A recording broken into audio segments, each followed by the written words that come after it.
The giant screens across every major city on Earth showed the same message. Humans were not alone in the universe. The Galactic Confederation had finally made contact after watching Earth for many years. They invited humanity to join their vast alliance of intelligent species from across the stars. People cheered in the streets. Some cried, others prayed. It was the biggest news in human history, but there was a catch. Each species must prove they are ready, explained the alien message. You must send 2 of your best to complete 1 course at our Galactic Academy. This is our way. This is fair. What the message didn't say was that humans came from what the aliens called a death world. Earth, with its high gravity, extreme weather, and countless dangers, was considered one of the harshest planets to support intelligent life. Most aliens lived on gentle worlds with perfect weather and few natural threats. 3 months after first contact, the World Council selected Earth's representatives. Jack Collins had been a Navy SEAL before getting his degree in physics. He stood, tall with short brown hair and eyes that missed nothing. Beside him was Olivia Martinez, a brilliant scientist who had also led survival expeditions in the world's most extreme places. Her dark curly hair was pulled back, and her quick smile hid a mind that never stopped working. You 2 will take their hardest class, said Director Allen of the newly formed Space Relations Department. It's called Survival Physics. The aliens think we'll fail. They've set us up to wash out. Jack crossed his arms. Why would they do that? Because they're afraid of us, Olivia said, looking up from her tablet. I've studied their message carefully. They classify Earth as a Class 5 death world. They think anyone who evolved here must be dangerous. Director Allen nodded. You'll be the first humans most of these aliens have ever seen. Don't expect a warm welcome. 1 week later, Jack and Olivia boarded the alien shuttle that would take them to the academy. The inside was oddly shaped, with seats too wide and low to the ground. Even the air felt wrong. Too light, too sweet. It's calibrated for their biology, not ours, Olivia whispered as they strapped in. Everything will feel off because we're used to harsher conditions. The journey took 3 days. When they finally arrived, both humans pressed against the viewports, speechless at their first sight of the Galactic Academy. It wasn't a building but an entire space station, a massive ring spinning slowly against the backdrop of an orange-purple nebula.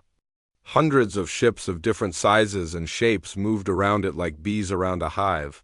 That's bigger than Manhattan, Jack said quietly. The shuttle docked with a gentle bump. When the doors opened, they got their first look at a non-human intelligent species. Their guide had 6 limbs, a hard exoskeleton that shimmered with blue-green colors, and compound eyes that reminded Jack of a dragonfly. The creature wore what looked like a technical vest with many pockets. I am Crayix, the alien said through a translation device on its vest. I will show you to your quarters and explain Academy protocols. The voice from the translator sounded neither male nor female. As they followed Crayix through wide corridors, both humans felt the strange lightness in their steps. The artificial gravity was set much lower than Earth's. This is going to take some getting used to, Jack said as he accidentally pushed off too hard and nearly floated into a wall. Aliens of all shapes and sizes stopped to stare at them. Some had too many limbs, others had none at all. A group of floating gas-filled creatures drifted ceiling height above them. A being that seemed made entirely of crystals turned facets toward them that might have been eyes. Are those all students? Olivia asked their guide. Yes, the Academy hosts representatives from all 1,246 member species of the Confederation. You are the first humans to walk these halls. Crayix stopped at a door and pressed its limb against a sensor. These will be your quarters. They are designed for species from gravity worlds, though not as extreme as yours. Inside was a simple room with 2 sleeping platforms that looked too soft, a hygiene station with controls Jack didn't recognize, and a study area with what appeared to be holographic interfaces. Once they were alone, Olivia sat on one of the beds and immediately sank several inches into it. Like sleeping on a marshmallow, she groaned. Jack was examining the room's systems. Everything is designed for comfort. These aliens have forgotten how to deal with hardship. A soft chime sounded, and Creex's voice came through a speaker. You are scheduled for orientation in 1 hour. Rest until then. Instead of resting, Jack began a series of push-ups while Olivia reviewed information on the Academy's systems that had been translated to English. Jack listened to this. No species from a Class 5 world has ever completed the survival physics course. Most drop out in the first week. Jack stood up, not even breathing hard, then will be the first. Later, Creex led them to a large chamber where about 50 alien students gathered. A tall, thin alien with pale green skin and 4 arms stood at the front. This was Administrator Zixvan, who would oversee their education. Welcome, new students, the administrator said, looking directly at the humans longer than the others. Tomorrow you begin your courses. Some of you will succeed. Some will fail. This is the way of knowledge. After the orientation, Creex pulled them aside in the corridor. The insectoid alien looked around as if checking for eavesdroppers, then leaned closer. I should warn you, Creex said, voice module turned low. No Deathworlder has ever passed this course. Many don't survive it. What do you mean, don't survive it? Jack asked. The challenges in survival physics are real, not simulations. Last cycle, a student from a Class 4 world suffered total cellular disruption during the final exam. Olivia's eyes widened. They died? Yes, Administrator Zixvan. Belongs to a species that believes Deathworlders are too dangerous to join the Confederation. The course is designed to make you fail. Jack and Olivia exchanged looks. This wasn't just about passing a class anymore. It was about humanity's future among the stars. When does our first class start? Jack asked. 6:00 station time. I suggest you prepare yourselves. Creex's compound eyes seemed to express concern, though it was hard to read alien emotions. The Professor, Niltor, is known for starting with the hardest challenges first. That night, neither human slept well on the 2 soft beds in the 2 light gravity. They were strangers in a truly strange land, facing a test designed to make them fail, but what the aliens didn't understand was that humans had evolved on a world that tried to kill them every day. Adapting to impossible situations wasn't just something they could do, it was written into their DNA. We're going to surprise them, Olivia said as they prepared for their first class. Jack nodded, a determined look in his eyes. That's what humans do best. Jack and Olivia arrived early to their first survival physics class. The room was a large amphitheater with curved rows of seats that looked down at a central platform. Various alien students filtered in, some floating, others crawling, and a few walking on multiple legs. The humans sat in the back row, trying not to draw attention. Look at that, Olivia whispered, pointing to a small group of aliens entering together. They're avoiding us, Jack nodded. We're the unknown factor here. They're scared. The final chime sounded, and the classroom fell silent. At the front, a strange sight appeared.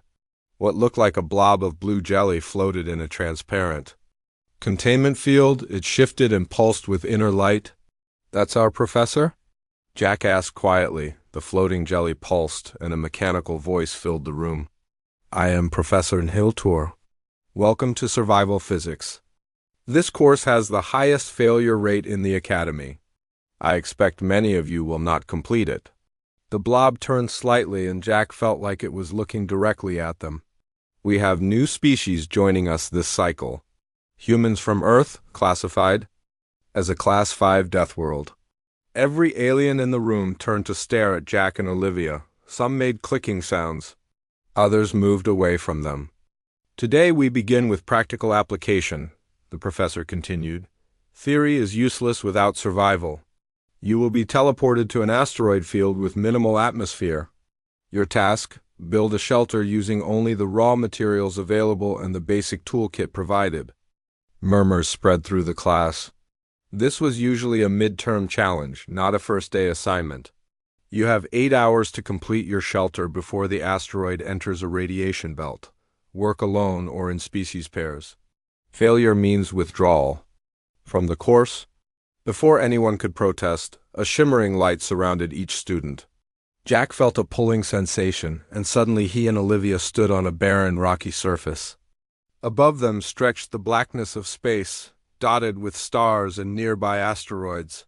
They wore thin environmental suits that the Academy had provided. "This is crazy," Olivia said, her voice coming through the suit's cum. "They're throwing us into the deep end on day one." Jack surveyed their surroundings. The asteroid was small, maybe half a mile across. The gravity was almost non-existent. In the distance, he could see other students already working on their shelters. "We need to find materials," he said. "The sun's radiation will hit this rock in 8 hours." They pushed off gently, floating across the asteroid's surface. Their toolkit contained basic implements: a laser cutter, a molecular bonder, and an analysis device. Olivia scanned the ground. "There's a high concentration of minerals in that direction. Something reflective." They made their way to a crater where crystal formations jutted from the ground. While other alien students struggled with the low gravity, Jack and Olivia adapted. Quickly, on Earth, they had trained in similar conditions. "These crystals," Olivia said, examining them with the analyzer. "They absorb radiation and convert it to heat. We could use that." Jack nodded. "Instead of just blocking the radiation, we harness it." They worked methodically. Jack cut the crystals into sheets while Olivia mapped out a dome-shaped shelter. Unlike the other students who built traditional barriers, the humans created a system where the coming radiation would power their shelter. 4 hours in, disaster struck. A solar flare, earlier than expected, sent the first wave of radiation toward the asteroid field. Panic spread among the students. "Everyone back to your shelters," came Professor Niltour's voice through their coms. Most students retreated to their half-built structures. Some were teleported back to the Academy, having failed to create even basic protection. "We're not ready," Olivia said, looking at their incomplete dome. Jack studied the approaching radiation wave, visible as a faint glow in space. "We don't need to be. Remember Earth's magnetosphere? We can create a mini version." Using the principles they knew from Earth science, they quickly rearranged their crystal formation into a pattern that would generate a magnetic field when struck by the first radiation particles. When the wave hit, other students cowered in their shelters. But Jack and Olivia stood watching as the radiation particles flowed around their crystal array, creating a glowing bubble of protection. Professor Niltour appeared suddenly beside them, still contained in his floating field, the jelly blob. Pulsed with what might have been surprise. "You are using the radiation rather than hiding from it," the professor observed. "Interesting approach." By the time the 8 hours ended, Jack and Olivia had not only created a secure shelter, but had established a rudimentary power system using the crystals to capture and store energy from the radiation belt. Back in the classroom, Professor Niltour displayed each shelter design. Many had failed completely. Some provided basic protection. None approached the efficiency of the human design. "The Deathworlders have demonstrated unexpected problem-solving," the professor announced. "Rather than fear the environment, they adapted to use it." As they left class, Jack and Olivia noticed the other students looking at them differently.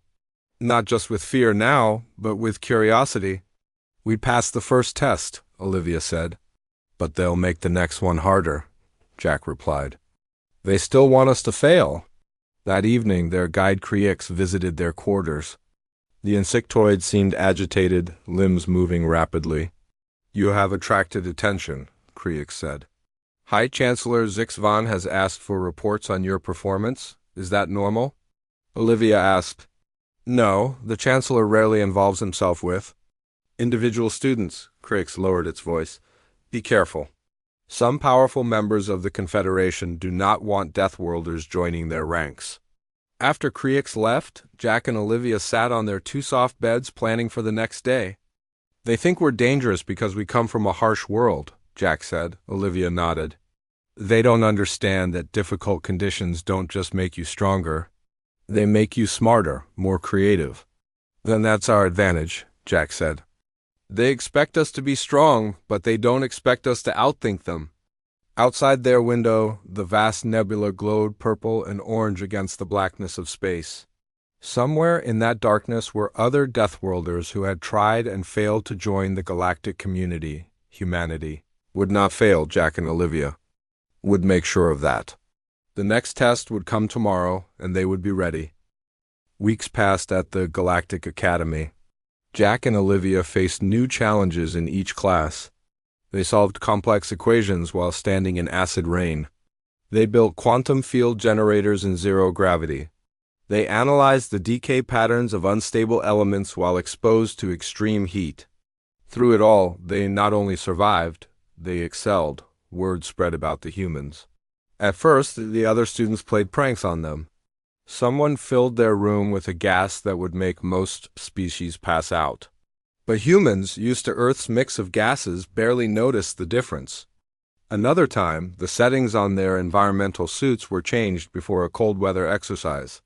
Jack and Olivia, who had both trained in Arctic conditions, completed the exercise anyway. Slowly, the pranks stopped. Respect began to take their place.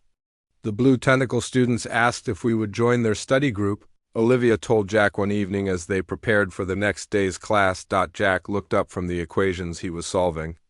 "Did you say yes?" "I did. They said our approach to the gravity well problem was uniquely effective." "I think that's a compliment," Jack smiled. It was the first friendly overture they had received. Progress. The next morning, Professor Nhil-Torres' blob form pulsed with energy as he announced the midterm exam. "You will be teleported to the third moon of the gas giant Vorlex. This moon has crushing pressure zones. You must navigate through increasingly difficult terrains while solving quantum equations that will affect the local environment." The professor's containment field floated closer to the human section. "Each student will be given coordinates for 5 checkpoints. You must reach all 5 to pass. The test has no time limit, but staying too long in the pressure zones can be fatal." Minutes later, Jack and Olivia found themselves standing on a purple-tinted landscape. Massive gas clouds swirled overhead, the nearby gas giant that created the dangerous pressure conditions. Their suits displayed a map with the 5 checkpoint locations. "These are spread out across different pressure zones," Olivia noted. "And look at these equation parameters. They change based on our location." Jack studied the terrain. "Most students will follow the path of least resistance between checkpoints. Let's look for shortcuts." What other species didn't understand was that humans evolved as persistence hunters. They could endure discomfort and keep moving when other species needed rest. While alien students carefully planned the safest routes, Jack and Olivia plotted a direct course through medium pressure zones. They reached the first checkpoint quickly. There, they had to solve a quantum equation that stabilized their immediate area, creating a safe bubble in the crushing pressure. Olivia worked through the math while Jack kept watch for pressure surges. "Got it," Olivia said, inputting the solution into the checkpoint terminal. A green light flashed, confirming they had passed the first test. By the third checkpoint, they had gained a significant lead over other students. The pressure was intense, pushing against their suits with growing force. Jack used his military experience to modify their equipment, reinforcing weak points with materials they gathered along the way. At the 4th checkpoint, they encountered another student, a bulky, rock-like alien named Reltok. He belonged to the Venturi species, naturally adapted to high pressure. Yet even he struggled as a pressure sink had formed near the checkpoint, creating conditions beyond his tolerance. "Help!" Reltok called when he saw the humans. His translation device crackled with static. "Pressure, too much, can't move." Other students in the distance saw the situation but turned away, unwilling to risk the dangerous area. Jack and Olivia exchanged a quick look, then moved toward the trapped alien. "I'll create a temporary stable field," Olivia said, already calculating the equations needed. "You pull him out." Jack nodded and approached Reltok. "We're going to help you. Don't move yet." Olivia input a series of commands into her equipment, creating a brief counter-pressure field. Jack seized the moment, pushing through the heavy resistance to grab Reltok. With a strength that surprised the rock-like alien, Jack pulled him free of the pressure sink. Once safe, Reltalk's crystalline eyes glowed with what might have been gratitude. You risked yourself for me? Why? Jack shrugged. On Earth, we don't leave people behind. This simple act changed something at the academy. News of the rescue spread quickly. By the time Jack and Olivia reached the 5th checkpoint hours, ahead of most students, they had become something new to the alien students, not just dangerous Deathworlders, but potential allies. When they returned to the classroom, Professor Nhiltor's containment field rippled in what they had learned was the equivalent of surprise. The humans have completed the course in record time. Their approach was unconventional. Later that day, Reltalk sought them out in the academy dining hall. The humans sat alone, as usual, eating their specially prepared Earth-compatible food. May I join you? The rock-like alien asked. They welcomed him, and soon learned that Reltalk came from a high-pressure planet with conditions that other species found challenging. Not as extreme as Earth, but enough that he understood being treated as different. You helped me when others would not, Reltalk said. This is not what we were told about Deathworlders. What were you told? Olivia asked. That you think only of survival. That you would sacrifice others to save yourselves. Reltalk's crystals shifted color slightly, but you did the opposite. After that day, things changed. Other students began to approach them with questions. How did humans solve certain problems? Why did they take the risks they did? Some still kept their distance, but curiosity was replacing fear. In their quarters that night, Jack found a message on their communication system. It was from Professor Nhiltor and contained just one line. The humans display concerning disregard for personal safety, but their problem-solving approaches merit further study. I think that's academic speak for good job, Olivia said with a laugh. Jack nodded, but his expression remained serious. We're changing their minds about us, but not everyone's happy about it. I noticed Administrator Zixvan watching the exam feeds today. You think they'll make things harder for us? I know they will. We're proving Deathworlders can succeed. That challenges their whole system. Outside their window, the vast spinning ring of the academy continued its endless rotation against the stars.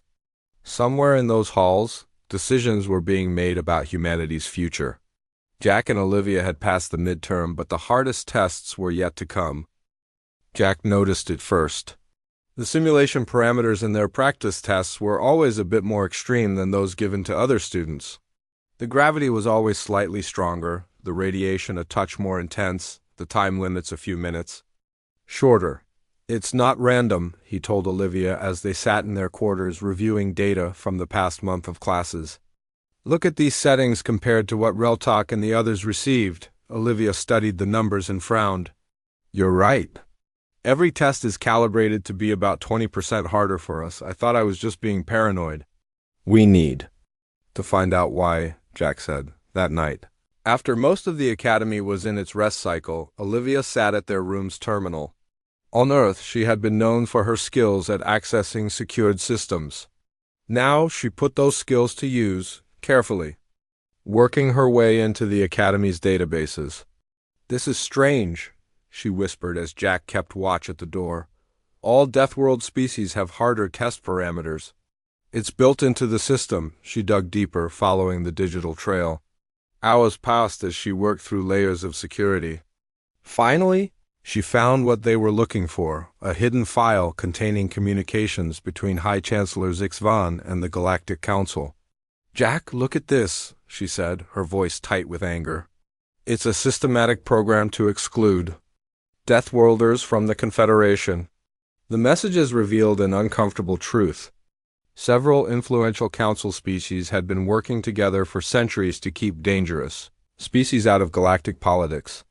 The survival physics course was specifically designed to eliminate Earth from consideration while maintaining the appearance of fairness. They're afraid of us, Jack said, reading over her shoulder. They think species from harsh worlds will eventually dominate if given equal standing. There's more, Olivia said, scrolling through the data. The final exam is coming up. Look at what it involves.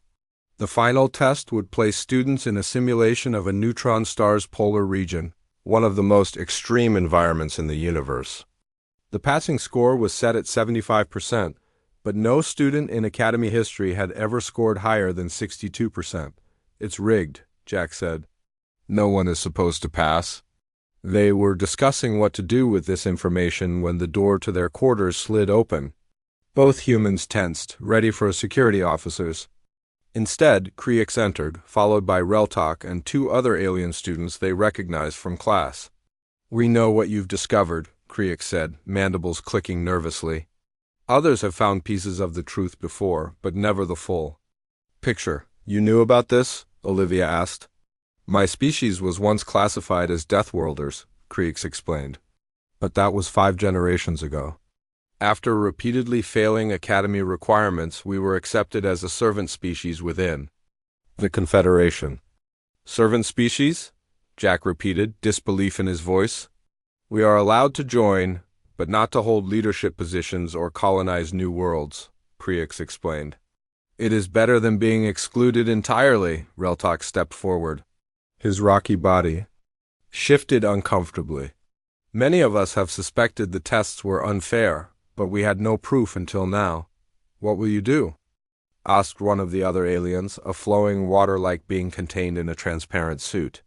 "Report this to your Earth government?" Jack and Olivia exchanged looks. Reporting the conspiracy might cause Earth to withdraw from Confederation consideration. Entirely, it could lead to isolation or even conflict. "No," Jack said finally. "We're going to pass the final exam." "Impossible," said the fourth alien, a feathered being with 4 wings. "The neutron star simulation is designed to be unbeatable." "Nothing is unbeatable," Olivia replied. "Every system has flaws. We just need to find them." Over the next weeks, they formed a secret study group. Each species brought unique perspectives. Reltok understood pressure dynamics. Creix knew Academy history and previous test parameters. The water being, named Loser, had incredible mathematical skills. The feathered alien Pelina had extensive knowledge of radiation physics. Together, they analyzed every recorded attempt at the final exam. They studied the failures, looking for patterns and opportunities that others had missed. "The key is not fighting against the conditions," Jack explained during one session. "That's what everyone tries to do, and it never works."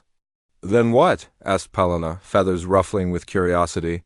"We work with them," Olivia said. "On Earth, there are organisms that thrive in conditions that would kill most life, extremophiles. They don't resist the environment. They adapt to use it. As the final exam approached, their preparation intensified. Jack and Olivia spent hours in physical training, pushing their bodies to adapt to ever more extreme conditions. The alien students contributed their knowledge, helping develop theoretical approaches that might work where all others had failed.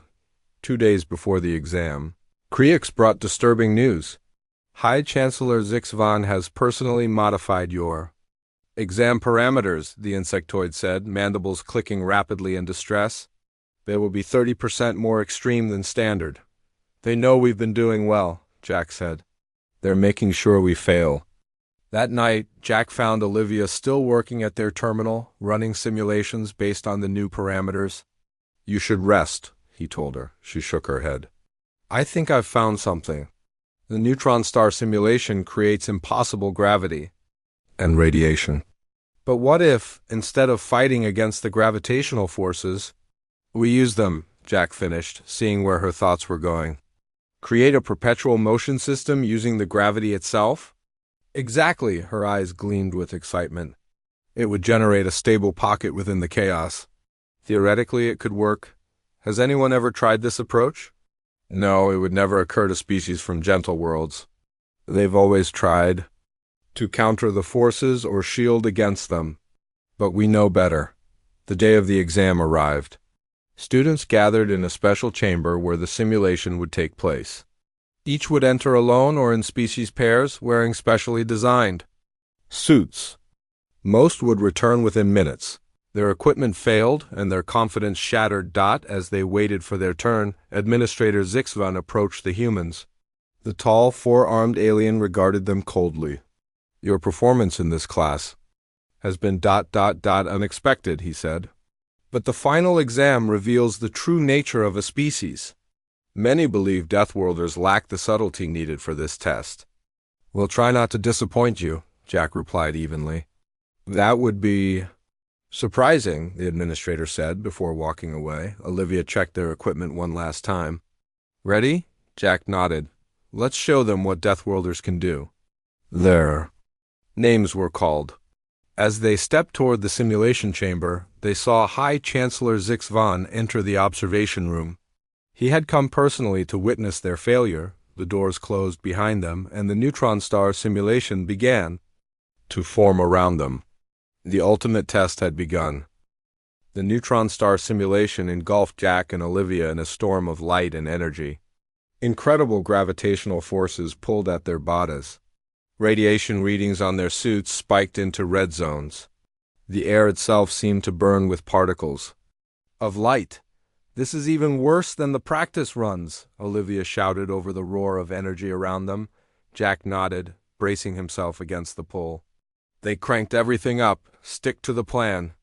In the observation room, High Chancellor Zix Von and other Academy officials watched the monitors with keen interest. Most students lasted only minutes in the simulation. The humans had already survived the initial shock, which surprised many observers. "Their physiology is remarkably adaptable," noted Professor Nhiltur, his blob form pulsing with scientific curiosity. "Most species experience immediate system shock in these conditions." "They will fail nonetheless," said the Chancellor. "No intelligence can solve problems under such extreme duress." Inside the simulation, Jack and Olivia fought against the crushing gravity to move their equipment into position. The standard approach, used by all previous students, was to create a static shield against the forces. But that approach always failed as the power required grew exponentially. "Ready for Phase 1, Jack called, securing the last piece of equipment. Olivia activated their custom-built device. Instead of blocking the gravitational waves, it channeled them in a circular pattern. The effect was immediate. A small area around them became slightly more stable as the gravity began to flow around rather than through it. "It's working!" Olivia adjusted the settings. "Phase 2!" Their second device activated, using the channeled gravity to power itself. This was the radical approach they had developed, creating a perpetual motion system that grew stronger as the external forces increased. In the observation room, alarms began to sound. "What are they doing?" demanded Chancellor Zix Von. "These readings make no sense."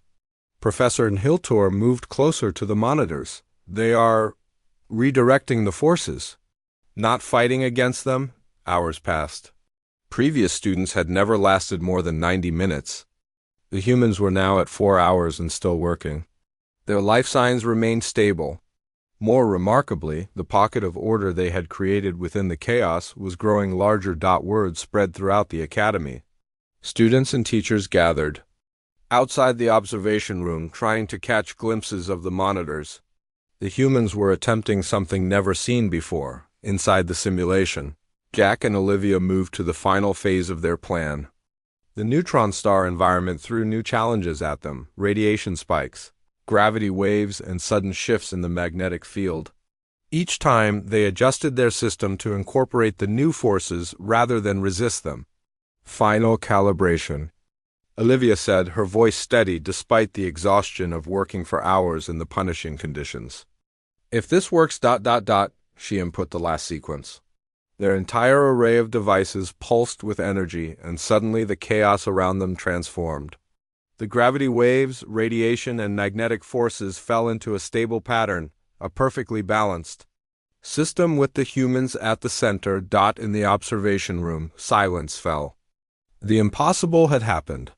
The readouts showed a stable environment within the neutron star simulation. "They've done it," Professor Nhiltur said quietly.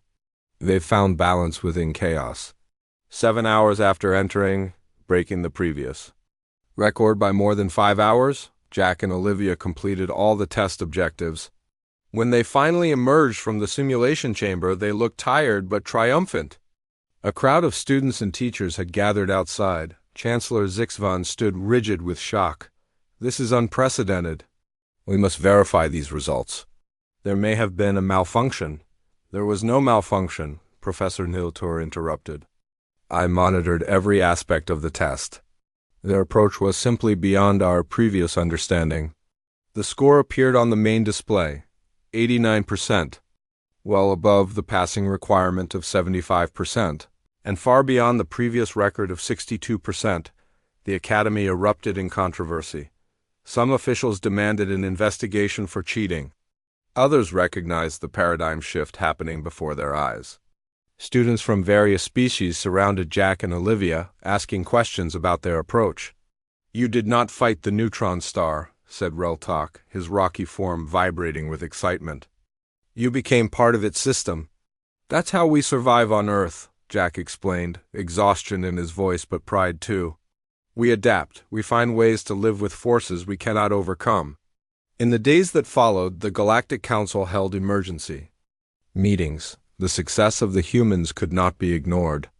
It challenged centuries of policy regarding Deathworld species, Professor Niltor, despite initial skepticism, became their strongest advocate. The gelatinous being presented findings to the council that shocked many members. The humans succeeded. Not despite being Deathworlders, but because of it, the professor explained. Their species' evolutionary path created not just physical adaptation, but cognitive frameworks optimized for survival under pressure. They see solutions where we see only problems. 1 month later, Earth received formal invitation to join the Galactic Confederation as a full member with equal rights. But the changes didn't stop there. Jack and Olivia returned to Earth as heroes, but they didn't stay long. 6 months later, they were back at the Galactic Academy. This time, they came with a team of human scientists and educators and representatives. From other Deathworld species that had previously been excluded, a new wing of the Academy opened, the Center for Adaptive Problem Solving. Olivia became its first director, with Jack leading practical training. Their first class included students from 12 previously marginalized Deathworld species. High Chancellor Zixvan, who had fought against the changes, was replaced. The new Chancellor, a reformed Zixvan named Lorvex, formally welcomed the humans and other Deathworlders at an official ceremony. Perhaps we who evolved in gentle environments have been the limited ones all along, Lorvex admitted in his address. The universe is rarely kind, and those who mastered harsh worlds may be our best teachers for the challenges that lie ahead. In their new classroom, Jack stood before a diverse group of students. Some had shells, others tentacles, a few resembled clouds of gas or collections of crystals.